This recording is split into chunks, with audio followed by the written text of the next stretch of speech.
a ricostruire il senso di comunità nel territorio in cui operano le imprese associate è una delle priorità di Assindustria Veneto Centro.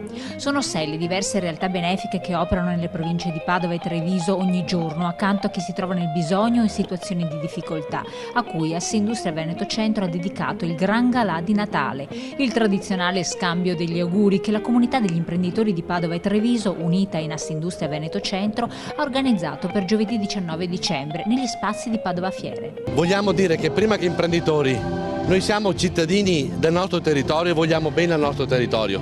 Ed è per quello che noi ogni anno vogliamo questo evento, questo Gran Galà.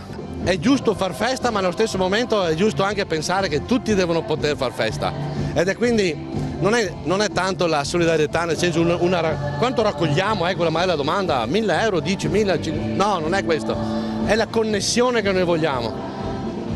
È la connessione che vogliamo tra tutti questi mondi che si devono parlare sempre di più. È evidente che i risultati sono stati positivi, quindi da un punto di vista dei numeri sono stati positivi. Io però andrei un po' oltre i numeri, perché nella totalità sono tante eccellenze, ma noi dobbiamo guardare tutto il territorio. Il nostro territorio è pieno di bellissime aziende, ma è pieno anche di bellissime e magari piccole aziende che hanno bisogno di crescere. Noi dobbiamo far crescere tutto in modo inclusivo e dopo devo dire che magari lì abbiamo guardato i dati del 2018, il 2019 è stato un po' più pesante secondo me, ecco, e il 2020 ce lo dobbiamo preparare, più che guardare, come dire, agli utili del fatturato passato, dobbiamo guardare agli ordini e all'innovazione che stiamo facendo sul futuro.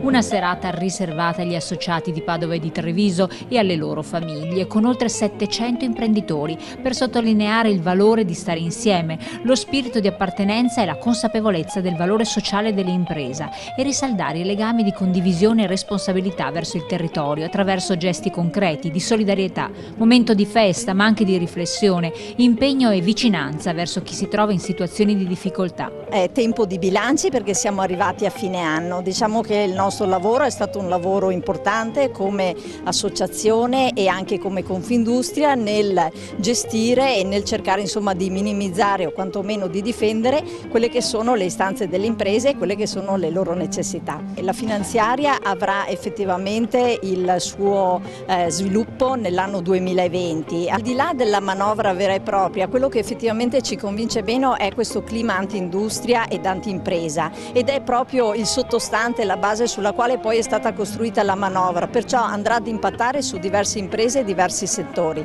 Certamente da parte nostra terremo alta la guardia. Cornice della cena il grande concerto dei Summertime Gospel, accompagnati da ospiti nazionali e internazionali per un repertorio di brani gospel, pop, jazz, con oltre 100 artisti sul palco.